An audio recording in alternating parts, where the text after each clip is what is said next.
C'est un événement rare entre deux États qui souligne la profondeur de la crise. Au journal télévisé de la mi-journée ce lundi, le gouvernement malien a annoncé l'expulsion de l'ambassadeur de France à Bamako, Joël Meyer.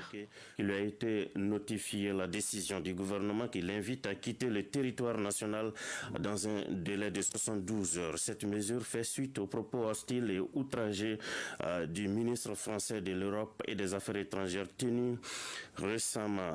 Jean-Yves Le Drian, le ministre français des Affaires étrangères, a été virulent pendant le week-end, parlant à plusieurs reprises de juntes irresponsables et d'une situation qui ne peut pas durer. Le dernier grief soulevé est le renvoi du contingent danois de la force Takuba. Mais c'est depuis au moins le mois de mai 2021, pour le deuxième coup d'État du colonel Assimi Goïta, que les relations se sont glacées entre France et Mali. Alors que la junte s'installe pour durer, la France s'inquiète de l'ouverture du pays aux militaires russes, voire à la milice Wagner qui lui est affiliée. Le Mali répond souveraineté nationale. Quand la France annonce une réduction de sa force Barkhane dans le pays, le Premier ministre malien s'indigne et devant l'ONU parle d'abandon.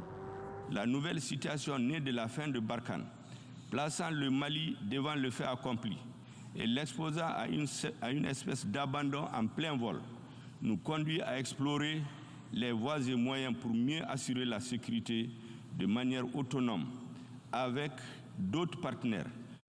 En réponse, Emmanuel Macron évoque les soldats français morts au Mali et parle de honte qui déshonore ce qui n'est même pas un gouvernement.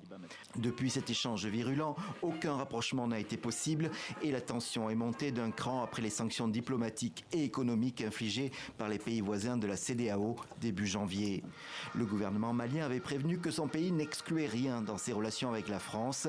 Avec ce nouveau degré franchi, se pose désormais la question du maintien des troupes françaises dans le pays.